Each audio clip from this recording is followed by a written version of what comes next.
오늘 우리에게 주신 하나님의 말씀 보도록 하겠습니다. 오늘 우리에게 주신 하나님의 말씀은 창세기 21장 22절에서 32절까지 말씀입니다. 창세기 21장 22절에서 32절까지 말씀입니다.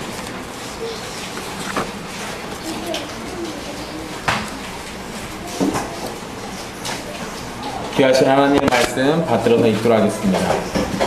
그때 아비멜렉과 그 군대 장관 비골이 아브라함에게 말하여 이르되 내가 무슨 일을 하든지 하나님이 너와 함께 계시도다.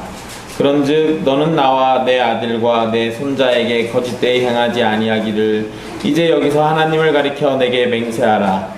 내가 내게 후대한 대로 너도 나와 내가 머무는 이 땅에 행할 것이니라.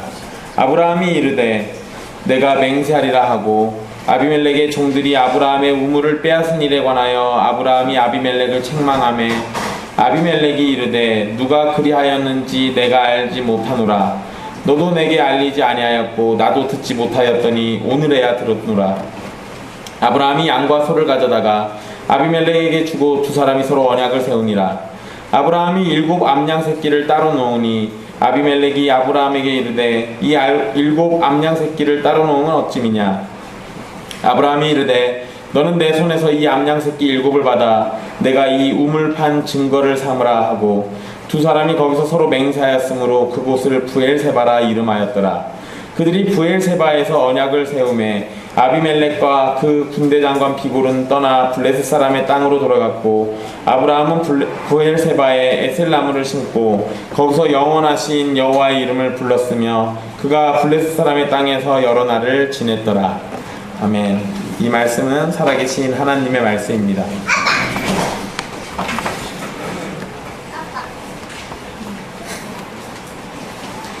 우리는 지난주에 이스마엘과 하갈을 내보내셔서 언약의 자손인 이삭을 지키시는 하나님을 살폈습니다. 신실하신 하나님은 언약의 자손으로 약속하신 이삭을 주셨고 또한 이삭이 아브라함의 기업을 이어서 하나님의 말씀이 성취되게 하시고자 이스마엘을 아브라함의 집에서 내보내셨습니다.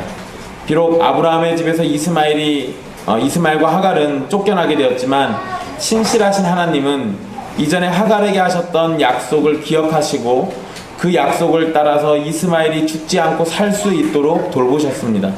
그리고 약속을 따라서 이스마엘도 한 민족을 이루도록 함께 하셨습니다.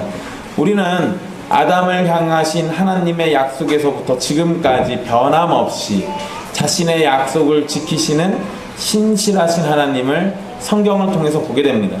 그 신실하신 하나님께서 아브라함과 함께 하신다는 사실은 주변의 사람들도 깨달을 수 있을 정도로 큰 은혜였습니다.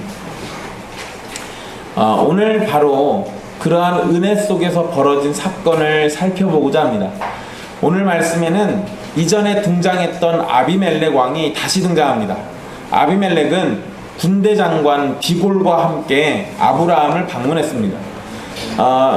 우리 성경에 보면 22절에 그때라고 이렇게 처음에 시간을 딱 명시해 주는데요. 이때가 사실 정확히 언젠지 모릅니다. 그런데 이 창세기를 읽는 독자들로 하여금 그때라고 이야기할 때 우리가 이 어떤 특정한 사건에 사람들이 모인 이때를 생각해 본다면 이삭이 젖대던 바로 그때 그 잔치 열었을 때 그때가 아닐까라고 이렇게 추측할 수 있게 만들어줘요. 또 이 배경이 그 가운데서 이스마엘 이야기는 중간에 껴있는 거고요. 그런 식으로 이해할 수도 있는데 그러나 이건 이제 정확하진 않습니다. 어쨌든 젖대는 때에 방문을 했든 그 이후에 방문을 했든 또는 이스마엘을 내쫓고 난 직후에 방문을 했든 무엇이 됐든 어쨌든 방문한 건 확실한 얘기죠. 그런데 방문할 때 보니까 군대 장관과 함께 아브라함을 만나러 왔습니다. 군대 장관이 왔다는 얘기는 군대도 왔다는 얘기겠죠. 군대 장관이랑 아비멜렉 왕이 둘이 뭐 나귀 타고 그냥 떨렁떨렁 그렇게 갔을 리는 없을 겁니다. 그러니까 군대 장관과 함께 온 건 군대를 대동하고 왔을 가능성이 굉장히 높습니다. 아비멜렉이 아브라함에게 와서 한 첫 말은 내가 무슨 일을 하든지 하나님이 너와 함께 계시도다 라고 했습니다. 이러한 표현은 분명 아브라함을 향해서 부러운 마음을 가지고 있는 것으로 보입니다. 그리고 이러한 표현은 분명히 이렇게 부러운 마음을 내포하고 있지만, 그러나 군대 장관 그리고 군대 이런 배경 속에서 함께 온 걸 보면 위협을 하거나 또는 위협적으로 보이려고 이렇게 했을 가능성이 있습니다. 그러니까 선한 말로 와서 첫 인사를 했지만, 그러나 그 안에는 그렇기 때문에 우리가 너를 위협할 수밖에 없어, 이런 식이 되는 거겠죠. 아비멜렉의 첫 말을 생각해 보면 아브라함이 하는 일에 하나님께서 함께 계시다는 말, 이 말을 보통 사람들은 아브라함이 하는 모든 일이 형통했다는 식으로 이해하기도 합니다. 훗날 또 이렇게 함께 한다라는 표현이 누구에게 또 사용되냐면 아브라함의 아들 이삭, 이삭의 아들 야곱, 야곱의 아들 요셉에게 사용돼요. 그래서 요셉이 감옥에 있을 때, 또 그 보디발의 집에 있을 때 하나님이 함께 하셨다라는 표현이 계속 등장합니다. 그러면서 하나님이 함께 하셔서 형통하게 됐다라는 게 기본적인 베이스에 깔려 있어요. 기본적으로 깔려 있는 얘기지만, 그렇다고 여러분 이 말을 하나님이 함께 하니까 그러면 뭐든지 다 잘 된다 라는 식으로 이해해서는 안 돼요. 일단 그래도 아비멜렉의 눈에 무언가 하나님께 복을 받고 있다는 것으로 보였기 때문에 아비멜렉은 이렇게 얘기했을 겁니다. 그러니까 이렇게 얘기했을 건데, 일단 우리가 관심 가져야 하는 거는 잘 됐다가 아니에요.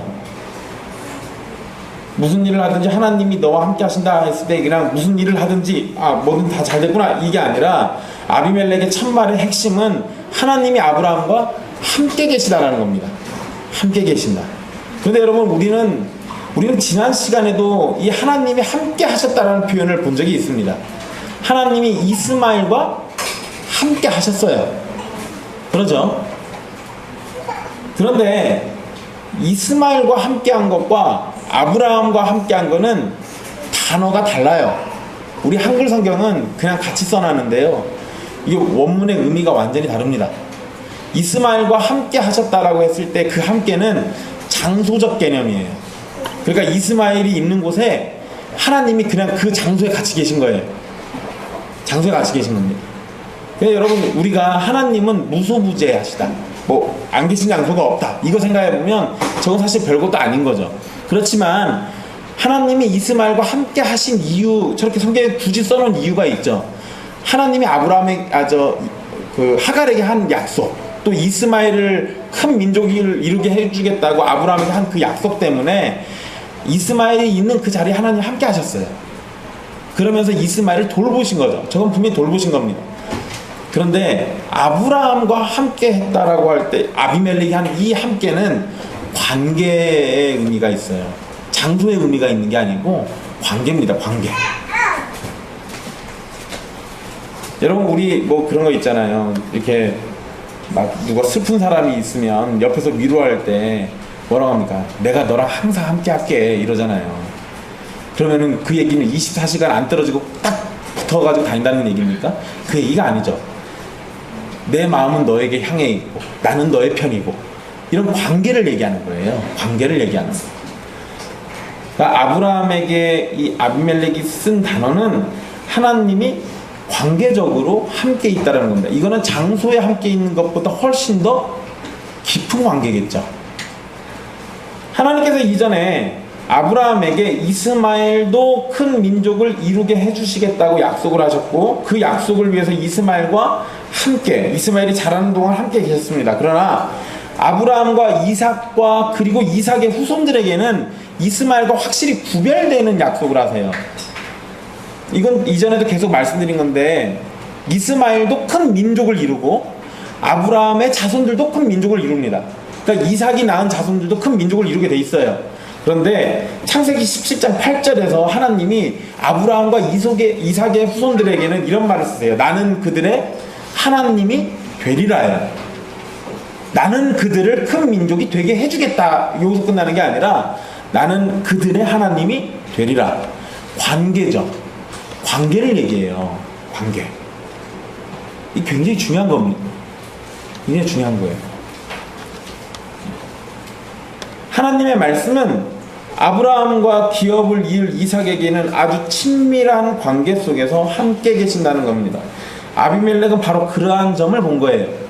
그래서 아브라함과 하나님이 매우 친밀한 관계 속에 있다는 사실을 아비멜렉의 입을 통해서 지금 말하고 있는 겁니다.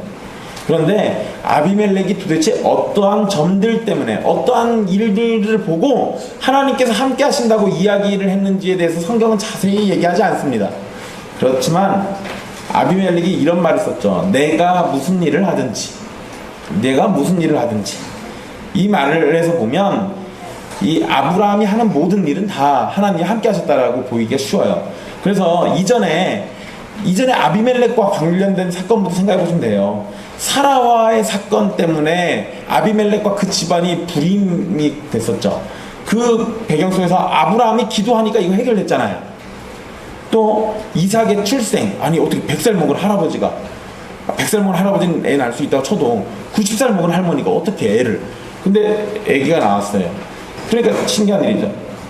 또 이거 말고도 성경에 기록되지 않았지만 아브라함이 했던 여러 일들 가운데 하나님께서 함께 하신다는 점을 보았던 것으로 생각할 수가 있습니다. 여기에서 연관지어서 한 가지 문맥 가운데 얘기해 본다면 아브라함이 우물을 팠던 사건과도 연관될 수 있어요. 왜냐면 고대 근동에서 요 지역에서 사실 이건 광야 막 사막지대 막 이런 데가 많아요. 여러분 우물을 판다고 해서 이게 아무렇게나 물이 나오는 게 아니잖아요. 아브라함이 우물을 굉장히 잘 파는 사람이에요. 이게 좀 특이한 일이, 네. 수맥 찾는 데는 거의, 네. 그건 나중에 이삭과 이 아비멜렉의 사건이 또 벌어지는데 그때 가면 아브라함이 판 우물들이 나옵니다. 여러 개가 있어요. 또 이따가도 나오지만 아비멜렉의 종들 때문에 우물과 다툰 일들이 있는데 거기에 복수형을 썼어요. 그 얘기는 우물 하나 때문에 그런 게 아니라 여러 개 때문에 다퉜다는 얘기예요. 그러니까 아브라함이 우물만 땅만 파면 물이 나와요. 사실 이런 건 네, 대단한 거죠. 그러니까 외부인들의 눈에 볼 때는 이거 어떤 미지의 존재, 이 대단하신 전능자가 함께하지 않고서는 저런 복을 누리기가 어려운 거예요. 그러니까 이렇게 이야기했을 가능성이 있습니다. 그렇다고 해서 여러분 이방인과 똑같은 시각으로 하나님 함께하면 뭐든지 형통하는구나라고 결론 짓지 마세요. 이방인의 입이지만 그가 했던 그 말이 중요한 거예요. 하나님의 그 관계, 우리의 하나님이 되신다라는 거. 그러면 형통되는 거는 그건 우리하고 별 상관이 없어요. 뭐 중요하지 않습니다. 형통하면 감사하고 안 형통하더라도 하나님이 나와 함께 하신다라는 것만으로도 우리는 이미 누릴 수 있는 최고의 복을 다 누리고 있는 거예요. 그러니까 거기에 집중을 하십시오. 일단 아브라함에게 하나님께서 함께 하신다는 점을 의식해서인지 아비멜렉은 군대 장관 데리고 왔어요. 그러니까 앞에서 말씀드린 것처럼 많은 수의 군대와 함께 위협적으로 만나지 않고서는 아브라함과 대등한 관계로 만나기가 어렵다고 생각했을지도 모릅니다. 또 여차하면 아브라함이 뭔가 좀 낌새가 이상하면 확 공격해버릴 수도 있죠. 우리가 이전의 모습들을 생각해보면 아브라함은 전쟁에도 능한 사람이에요. 318명 데리고 와서 조카 롯 잡아간 그 메소포타미아 연합군 다 때려 부수잖아요. 그런 거 생각해보면 이 사람 보통 사람이 아니죠. 그러니까 여차하면 그냥 그럴 수도 있는 겁니다. 게다가 이렇게 형통하는 사람이니까 그냥 뭐 수틀어지면은 그냥 바로 그런 겁니다. 그런데 어쨌든 아비멜렉이 칭찬과 함께 곧장 하는 이야기가 있어요. 이 이야기가 사실 아브라함의 심기를 건드릴 법한 이야기이기도 합니다. 그게 뭐냐면 자신에게 맹세를 하라는 건데 그 내용이 좀 이상해요. 너는 너와 내 아들과 내 손자에게 죄송합니다. 너는 나와 내 아들과 내 손자에게 거짓되이 행하지 아니하기를 이제 여기서 하나님을 가리켜 내게 맹세하라. 아비멜렉의 요구는 자신과 자신의 아들과 손자에게 거짓되이 행하지 말라는 거예요. 여러분 이게 방금 전에 했던 칭찬과 좀 뭐가 이상하죠? 방금 전에 칭찬은 야 하나님이 너와 함께 하셔, 이야 너 뭐든지 다 잘 돼. 근데 그러니까 너 나하고 내 자식 내 후손들한테 거짓되이 행하지 마. 이게 지금 신기를 거슬릴 수 있죠. 여러분, 아비멜렉의 요구는 거짓말하지 말라는 거예요. 아비멜렉이 아브라함을 하나님과 함께 하는 사람으로 알고 있으면서 동시에 아브라함을 거짓말쟁이로 알고 있습니다. 그럴 수밖에 없죠. 왜냐하면 이전 사건 때문에. 그래서 지금 자신과 자신의 자손들에게 거짓된 행동을 하지 않겠다고 맹세하라는 겁니다. 그러면서 아비멜렉은 자신이 아브라함에게 후대한 대로 자신과 이 땅에 행하라고 말을 합니다. 여러분, 아비멜렉이 자꾸 이렇게 집착하는 이유가 있어요. 왜냐하면 사라 사건 났을 때 똑같은 사건이 애굽에서도 일어났었지만 애굽에서는 어떻게 합니까? 바로가 내쫓아버려요. 빨리 나가라고. 근데 아비멜렉은 야, 네가 보기 좋은데 살아 라고 아브라함한테 땅을 살라고 아예 허락을 해줬어요. 그러니까 이런 상황이다 보니까 내쫓지는 못하잖아요. 자기가 일단 살아라고 했으니까. 그런데 얘가 자꾸 점점점 세력이 커지니까 눈에 밟히겠죠. 미리 이야기는 해야 돼요. 여차해서 아브라함이 전쟁이라도 했다가 자기가 큰 피해를 입을 수도 있으니까. 그러니까 지금 이렇게 얘기하는 겁니다. 그러니까 나만 얘기하는 게 아니라 이 땅도 얘기를 같이 언급하고 있는 거예요. 그런데 여기에서 이 아비멜렉이 후대라고 표현을 쓰죠. 내가 내게 후대한 대로 너도 나와 내가 머무는 이 땅에 행하라. 근데 여러분, 이 후대라고 번역된 단어는 보통 우리 다른 성경에 그 사랑 또는 임자라고 번역되는 헤세드라는 히브리어예요. 이 단어는 구약 성경에서 가장 중요한 단어입니다. 근데 이 단어를 여기에서는 후대라고 번역해 놨습니다. 후대. 그러니까 선대, 후대 뭐 이런 표현이겠죠. 근데 여러분, 이 사랑, 임자로 번역되는 이 단어는 때로는 충성스러움 또는 신실함이라는 의미도 있어요. 그러니까 이 문맥적으로 볼 때 아브라함에게 거짓되이 행하지 말라고 말한 것과 연결해 보면 신실함이라는 의미로 사용된 게 맞습니다. 즉 아비멜렉은 아브라함에게 신실할 것을 요구하고 있어요. 왕이 군대 장관과 군대를 이끌고 와서 이렇게 이야기하는 것은 아브라함이 자신들에게 충분히 위협적인 존재, 그런 위협적인 존재가 거짓말쟁이고 신실하지 못하다라면 이거는 보통 문제가 아니겠죠. 그리고 그 아브라함의 배경에는 하나님께서 함께 하시기 때문에 이렇게 맹세를 얻어내서 자신과 나라를 지키고자 하는 것이기도 합니다. 일단 아비멜렉의 눈에는 하나님이 어떤 존재인지는 몰라요. 힘이 많으신 존재인 것만 알지, 그분이 선하신 분인지 신실하신 분인지 의로우신 분인지 이런 거 몰라요. 단지 그 하나님이라는 존재, 여호와라는 그 존재는 아브라함에게 친밀한 관계를 맺고 있고, 그분은 옛날에 나와 우리 나라에 있는 사람들을 전부 다 불임을 시킬 정도로 대단하신 능력이 있다는 것만 알고 있습니다. 그러니까 하나님에 대한 정보가 정확히 없다 보니까 이런 식으로라도 일단 보장을 받을 필요가 있었던 거죠. 여러분, 여기에서 재미난 거잖아요. 지금 우리는 이 앞전의 사건까지만 놓고 봤을 때 계속 제가 부각해서 나타내는 하나님의 성품이 있죠. 성경이 계속 그걸 언급해 주는 거예요. 신실하신 하나님. 그런데 그 신실하신 하나님의 종 아브라함에게 아비멜렉이 와서 요구한 게 뭡니까? 신실하라는 거예요. 신실하신 하나님과 친밀한 관계를 맺고 있는 아브라함은 신실한 존재가 아니에요. 그래서 아비멜렉의 입을 들어서 지금 신실할 것을 요구하고 있죠. 이것이 우리에게 시사하는 바가 있습니다. 이건 잠시 뒤에 또 다시 얘기해 드릴게요. 어쨌든 그 요구에 아브라함은 아비멜렉의 요청에 흔쾌히 맹세하겠다고 대답합니다. 그리고 아브라함은 아비멜렉의 종들이 아브라함의 우물을 빼앗은 일에 관해서 책망을 하게 됩니다. 그러자 아비멜렉은 누가 그렇게 했는지 자신을 알지 못했다라고 얘기해요. 오늘에야 그 사실을 들었다라고 대답합니다. 이건 충분히 그럴 수 있어요. 정말로 그날 처음 들었을 수도 있습니다.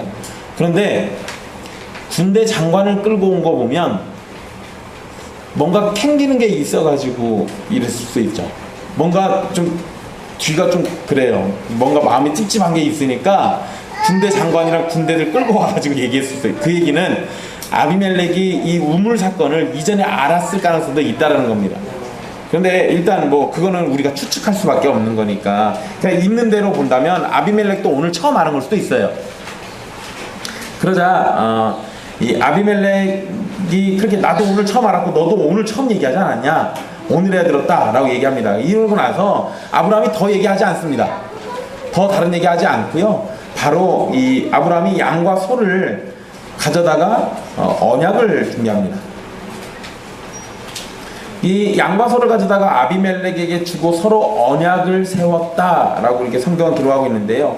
양과 소를 주면서 체결한 언약은 아브라함이 거짓을 행하지 않겠다는 맹세의 언약입니다. 그거를 요구했잖아요. 그렇게 맹세해달라고 했잖아요. 그러니까 맹세의 언약으로 지금 이렇게 하고 있는 겁니다. 그러니까 아비멜렉은 아브라함에게 맹세를 받아냈기 때문에 군대 장관과 함께 온 목적을 달성했어요. 그런데 아브라함이 이 언약식 하고 있는 와중에 7 암양 새끼를 따로 놓은 걸 발견합니다. 그래서 아비멜렉이 물어보죠. 왜 따로 7 암양 새끼를 놨냐라고 이렇게 질문을 해요. 그러자 아브라함이 뭐라고 하냐면 암양 새끼 7을 받고 이 우물 판 증거를 삼으라고 요청합니다. 그리고 두 사람은 서로 맹세를 하였고 그곳 이름을 부엘세바라고 불렀습니다. 그러니까 여러분 지금 이 자리 이 성경 본문에서 보면 언약식이 2번 있었던 거예요. 언약식이 2번 있었던 겁니다. 아비멜렉은 이렇게 언약하고 난 다음에 군대 장관과 함께 블레셋 사람의 땅으로 돌아갔습니다. 이 사건에서 말씀드린 것처럼 언약식은 2번 있었어요. 하나는 아비멜렉이 요구한 신실함에 대한 언약이었고 다른 하나는 우물의 소유권을 인정한다는 언약이었습니다. 아비멜렉이 아브라함에게 맹세하라고 한 것은 하나님으로 인해서 아브라함이 강해지기 때문에 미리 동맹의 관계를 만들기 위해서였습니다. 그러나 그 내용으로 보면 하나님께서 아비멜렉을 통해서 아브라함에게 요구하시는 것을 이루도록 하신다는 거예요. 왜 뜬금없이 갑자기 아비멜렉이 언약식 세운 얘기를 왜 했을까 생각해 볼 필요가 있겠죠. 왜냐하면 이전에 아브라함은 다른 족속들과도 언약을 맺은 적이 있습니다. 근데 그거에 대한 얘기는 별로 없었어요. 그냥 나중에 조카 롯이 잡혀가니까 함께 언약 맺은 나라 얘기해줘요. 족속들 얘기해줍니다. 그냥 그런 정도만 끝냈잖아요. 근데 아비멜렉과 이거 가지고 언약식 세운 게 무슨 얼마나 중요한 얘기라고. 근데 여기에서 요구되는 이 배경을 잘 보셔야 돼요. 아까 말씀드린 것처럼 신실하신 하나님의 종이 신실하지가 않아요. 이건 문제가 있는 거예요. 문제가 있는 겁니다. 그래서 여러분 우리 이전에 하나님이 아브라함에게 하셨던 말씀을 다시 한번 생각해 볼 필요가 있는데요. 창세기 18장 19절입니다. 한번 찾아보시죠. 창세기 18장 19절.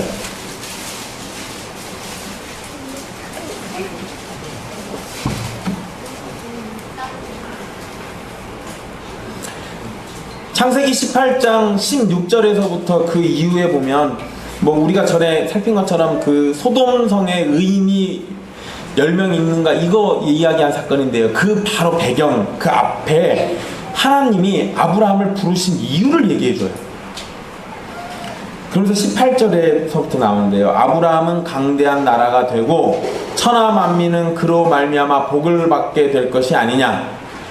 내가 그로 그 자식과 권속에게 명하여 여호와의 도를 지켜 의와 공도를 행하게 하려고 그를 택하였나니 이는 나 여호와가 아브라함에게 대하여 말한 일을 이루려 함이니라.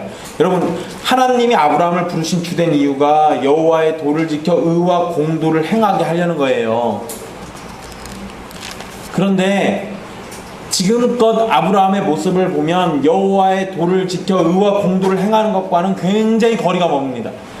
게다가 지금 이 아비멜렉의 시각으로만 놓고 보자면 하나님은 참 대단한 분인데 그의 종 아브라함은 믿음직한 사람이 아니에요. 이렇게 되면 무슨 문제가 벌어집니까? 여호와의 도를 지켜 의와 공도를 행하는 것과는 거리가 멀어요. 또 여러분 이거는 나중에 아까 그 말씀은 출애굽기 19장에 가면 또 연결돼요. 그러면서 출애굽기 19장에 가면은요 하나님이 10계명을 20장에서 주시는데 10계명을 주시기 전 배경으로 19장 이야기를 하세요. 그러면서 이스라엘을 부르신 이유를 얘기해 주는데 그 얘기가 저 얘기랑 똑같이 연결돼요. 여호와의 도를 지켜 의와 공도를 행하는 겁니다. 그래서 이스라엘이란 나라를 뭘로 세우시려는 걸까요? 하나님의 제사장이에요. 제사장 나라가 되게 하는 겁니다. 그거를 나중에 베드로전서 2장에는 너는 택한 족속이요 왕같은 제사장이요 라고 이야기해요. 그게 나중에 이제 교회로까지 연결되는 겁니다. 그러니까 이게 뭔 얘기냐면 하나님이 아브라함을 부르신 이유는 아브라함을 여호와의 도를 지켜 의와 공도를 행하는 존재로 되게 만드셔서 그러한 모습들로 세상 사람들에게 하나님의 존재를 알리고 하나님의 영광을 알리고 하나님의 뜻을 알리는 데 사용하시겠다는 거예요. 그런데 그렇게 돼야 하는데 걸림돌이 하나 있는 것은 아브라함은 거짓말쟁이라는 겁니다. 여러분, 우리가 아비멜렉 이야기 때 제가 말씀드린 것처럼 아브라함이 자기 아내 사라를 누이라고 속인 건 2번밖에 있었던 사건이 아니에요. 가는 곳마다 계속 그렇게 얘기해 왔다고요. 지속적으로 어떤 한 가지에 대한 거짓말을 끊임없이 했던 사람이에요. 신실함이라는 것과 거리가 멉니다. 이런 상황 가운데 하나님이 아비멜렉을 통해서 지금 하나님의 뜻을 전하시는 거예요. 신실하신 하나님의 백성은 신실해야 하는 거예요. 그것을 지금 요구하고 있는 겁니다.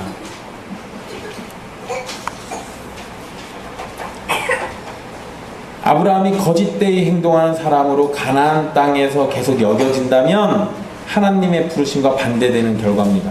그러니 아비멜렉을 통해서 신실할 것을 요구했고 그러한 요구는 하나님께서 원하시는 모습과 부합되는 겁니다.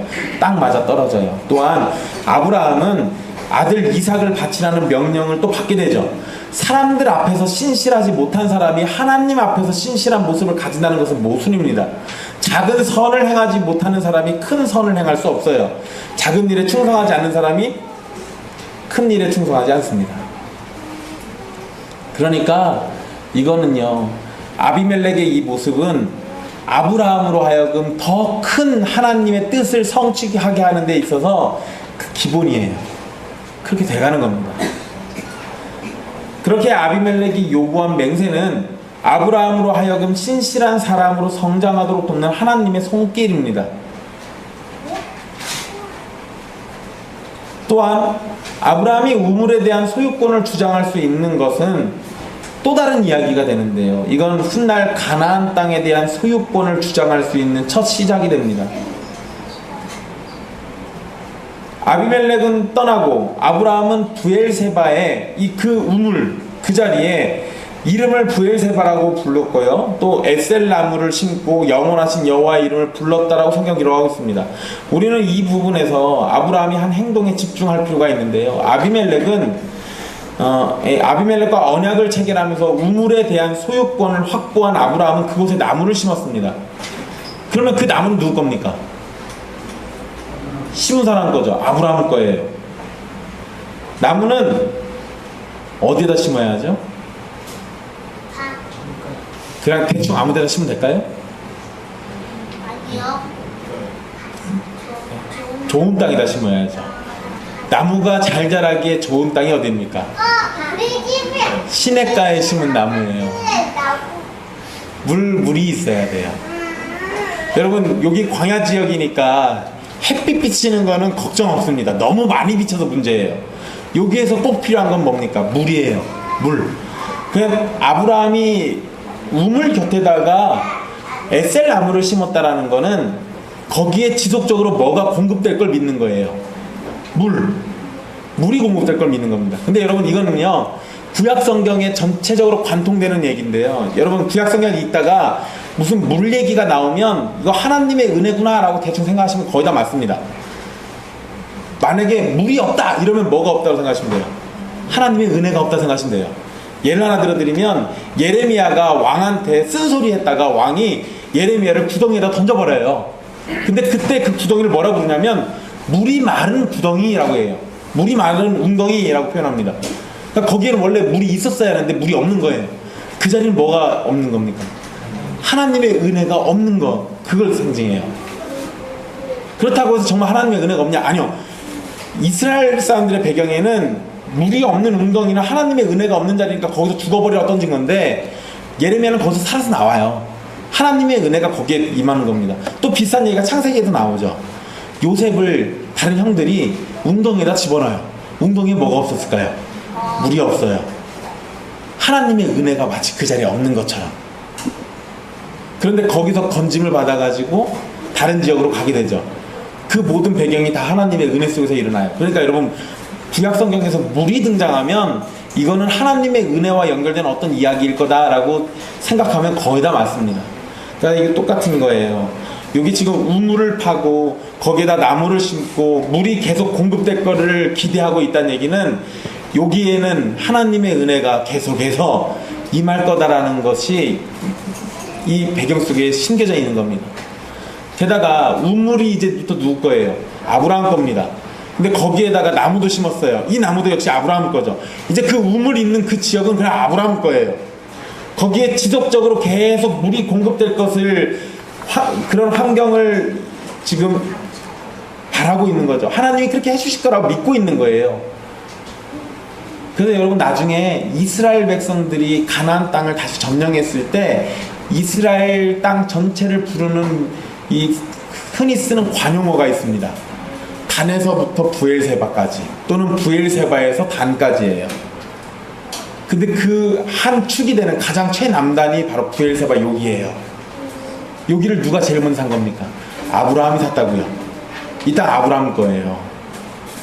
그러니까 여기에 이 나무를 심었다, 이 내용들이 굉장히 중요한 건, 제가 누차 말씀드리지만 창세기의 1차 독자는 애굽 땅에서 탈출한 이스라엘 백성들이에요. 그들에게 있어서 이 부엘세바는 남의 땅을 우리가 강제로 뺏는 게 아니라 우리 땅을 찾으러 가는 겁니다. 그러니까 여기에 지금 이게 굉장히 중요한 사건인 거예요. 이거는 여러분, 믿음과도 연결해가지고 우리 생각해 볼 수 있는 거예요. 나무는 물이 계속해서 공급되는 환경이 필요하고, 아브라함이 거기다 나무를 심었습니다. 우물과 나무의 주인으로 이곳을 중심으로 살겠다는 결심이 보여지는 거예요. 여기에는 하나님이 이 땅을 주셨다라는 확고한 믿음도 따라 있는 겁니다. 그러니까 이렇게 행동을 했겠죠.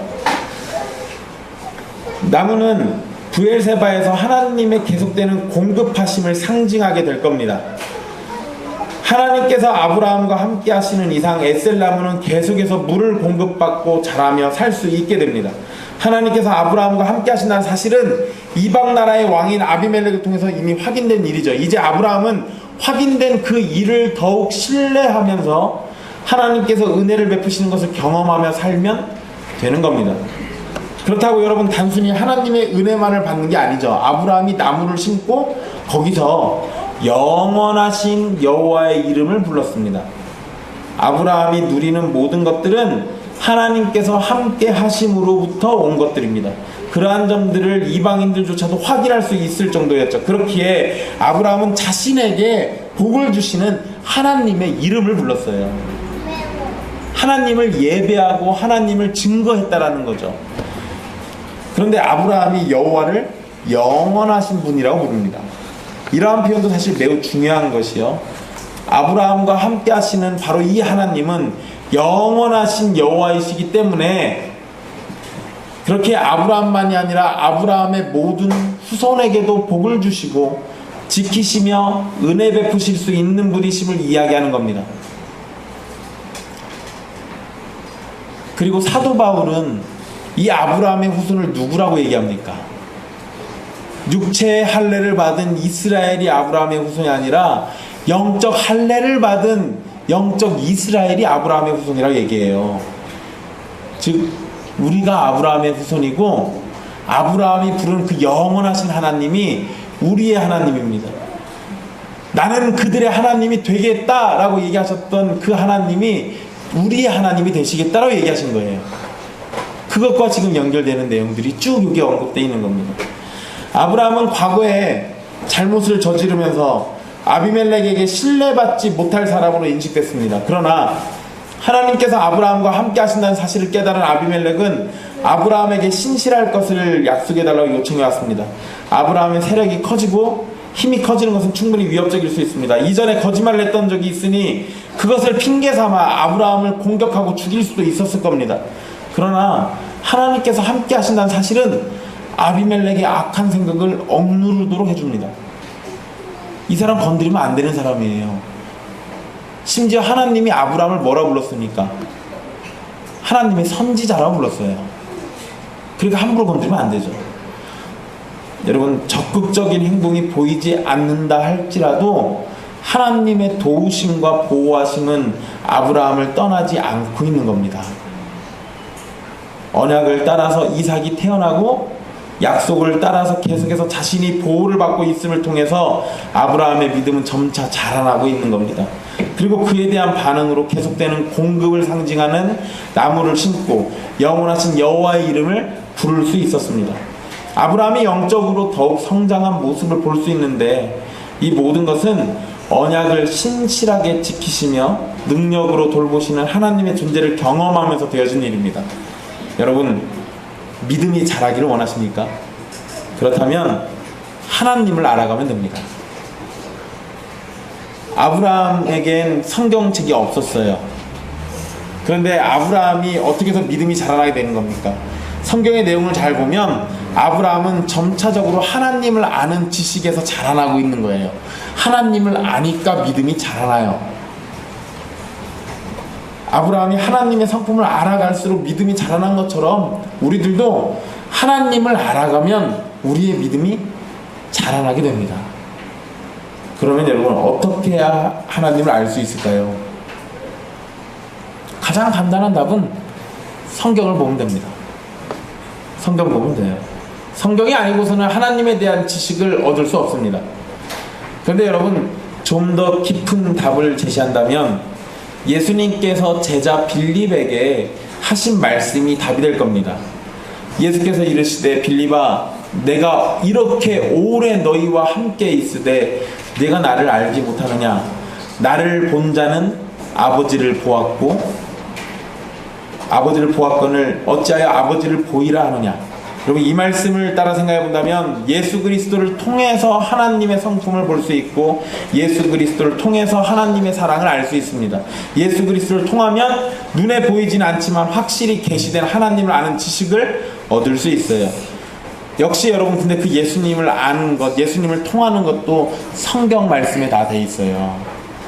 그러니까 결국 여러분, 구약의 이스라엘의 하나님을 알고자 한다면 신약에 계시된 예수 그리스도를 통하면 됩니다. 하나님이 이스라엘과 아브라함에게 한 이 언약이 우리의 것임을 알고 싶다면 그 언약의 최종 확증인 예수 그리스도를 통하면 다 되는 일이에요. 그러니까 여러분, 요한복음 17장 3절에 영생은 하나님을 아는 것과 그가 보내신 자 예수 그리스도를 아는 데 있다라고 했다고요. 그 말씀이 이렇게 적용되는 겁니다. 믿음이 자라고 싶습니까? 하나님을 아십시오. 하나님을 알고 싶습니까? 성경과 예수 그리스도를 아시면 됩니다. 근데 여러분, 단순히 아는 게 아니라 그분이 우리의 하나님이심을 인정하고 신뢰하고 그분을 전적으로 의지하는 것이 참 믿음 가운데 자라는 가장 확실한 증거입니다. 성경을 다 내가 이해하지 못한다 하더라도요, 내가 아는 만큼 주님을 점차적으로 자꾸 신뢰해가면 돼요. 내가 주님을 신뢰하면은요, 하나님이 아비멜렉을 보내서 아브라함을 깨우치셨던 것처럼 하나님께서 내 주변 사람이든 나와 관계된 사람이든 아니면 나를 알지 못하는 사람이라도 나에게 보내셔서 선생이 되게 하실 겁니다. 내가 하나님과 깊은 관계 속에 있다면 주께서는 나를 계속해서 가르치실 거예요. 그런데 하나님이 가장 기본적으로 그 가르치시는 것을 성경을 통해서 하신다고요. 그러니까 오늘은 어떤 귀인을 만나서 어떤 가르침을 얻을까, 이것만 고민하고 돌아다니지 마시고 여러분 손에 있는 성경부터 읽으십시오. 그렇게 읽는 중에 여러분들이 미처 알지 못하고 깨닫지 못하고 인식하지 못하는 것들이 있다면 주님이 또 다른 도구들 쓰실 거라고요. 그 또 다른 도구 중에 하나가 뭐냐면 교회예요. 근데 우리가 교회만 사는 게 아니잖아요. 그래서 하나님은 직장 가운데서도 내가 살고 있는 내 터전 가운데서도 선생들을 항상 놓고 계십니다. 우리를 쉼없이 돌보시는 하나님. 여러분, 아비멜렉이 아브라함을 공격해서 죽일 수 있었지만 성경은 하나님이 아비멜렉을 막았다는 얘기는 안 나옵니다. 그런데 여러분, 우리는 충분히 알 수 있어요. 하나님이 함께 하시는 자니까 아비멜렉이 아브라함을 손대지 못해요. 적극적으로 표현하지 않고 있더라도 하나님은 끊임없이 자기 백성들을 지키시고 돌보시고 가르치시는 겁니다. 그걸 생각하면 우리의 신실하신 하나님은 저렇게 적들의 위협이 눈앞에 와 있는 그 와중에도 그분의 신실하심을 결코 놓지 않고 우리를 계속해서 돌보시고 계신다는 걸 알 수 있는 거예요. 사랑하는 형제 자매 여러분, 아브라함이 믿음의 성장을 통해서 하나님의 공급하심을 믿고 신실하심을 의지하여 언약을 지키실 것을 알았던 것처럼 성령 하나님께서 주시는 은혜 가운데 우리의 믿음이 자라게 되기를 소망하십시오. 신실하신 하나님께서 함께 하는 자가 거짓말쟁이라는 것은 거룩하신 하나님의 성품에 어울리지 않습니다. 그래서 하나님은 우리를 예수 그리스도의 완전한 순종과 대속을 통해서 우리를 거룩한 백성이 되게 하셨어요. 그리고 성령님을 통해서 예수 그리스도 안에 있는 우리가 거룩한 삶을 살아가도록 인도해 주십니다. 그 인도해 주시는 모습 중에 하나가 이 아비멜렉이 찾아온 거랑 똑같은 거라고요. 그러니까 우리가 예수 그리스도의 대속과 완전한 순종을 의지해서 구원받는 건 확실한 얘기인데요, 거기에서 끝나는 게 아니라 그분이 그렇게 하신 일로 우리를 거룩한 백성이 되게 하신다고요. 이제 우리가 경험하고 누려야 하는 것은 예수 그리스도의 구원하심을 통해서 우리가 날마다 거룩한 백성이 되어간다는 거예요. 그러한 일들로 저렇게 아비멜렉 같은 사람들을 쓰시는 겁니다. 하나님께서 아비멜렉을 통해서 아브라함을 거룩한 백성으로 성장하도록 인도하시는 것처럼 우리들의 삶에서 우리를 거룩한 백성으로 자라도록 인도하시는 하나님의 손길을 보십시오. 가장 확실히 드러나는 자리는 가정이고 그 다음이 교회입니다. 그리고 직장이나 학교 등 우리가 일상을 살아가는 모든 자리가 될 겁니다. 믿지 않는 자의 입술을 통해서 언약 밖에 있는 사람이나 구원 밖에 있는 사람을 통해서도 우리를 교훈하실 수 있다는 사실을 기억하셔서 모든 삶 가운데 하나님의 가르치심을 배우기를 힘쓰십시오. 그런데 여러분, 주변 사람들이 하는 얘기가 다 하나님이 가르쳐 주신 내용은 아니에요. 그래서 그걸 분별하려면 여러분 손에 있는 가장 확실한 성경 보시라는 거예요. 여러분이 성경을 읽고 지나쳤는데 내가 그 내용대로 살지 못했는데 내 주변 사람이 나에게 그 얘기를 한다면 나에게 부족한 게 바로 그거라는 거예요. 그러면 주변 사람들의 입을 통해서도 하나님의 가르치심을 배울 수 있는 것이 되겠죠. 그러라는 겁니다. 또한 우리의 믿음이 자라는 가운데 주변 사람들이 하나님께서 우리와 함께 하신다는 사실을 알게 되는 일이 나타나게 되기를 바라십시오. 우리의 착한 행실을 통해서 세상 사람들이 하나님의 이름에 영광을 돌려야 하거든요. 굉장히 중요한 일이죠. 이러한 일들을 통해서 우리의 참 위로가 되시고 안식이 되시는 하나님을 통해 진정한 만족과 기쁨을 누리는 우리들의 모습이 마음껏 나타나게 돼야 하고요. 또 그러한 우리들의 모습이 믿지 않는 자들에게 놀라움으로 알려지게 되기를 소원하십시오. 여러분, 복음 전하고 전도하는 거 내가 하나님으로 만족하며 사는 것부터 시작하는 거예요. 내 인생에 온갖 불평불만 다 달고 다니면서 예수 믿으세요라고 하면 사람들이 믿을 것 같습니까? 아니요, 안 믿어요. 너처럼 그렇게 살 바에는 차라리 안 믿고 편하게 산다고 그러죠. 그러니까 여러분, 전도하고 싶으시면 하나님으로 충만하게 먼저 내가 누리며 사십시오.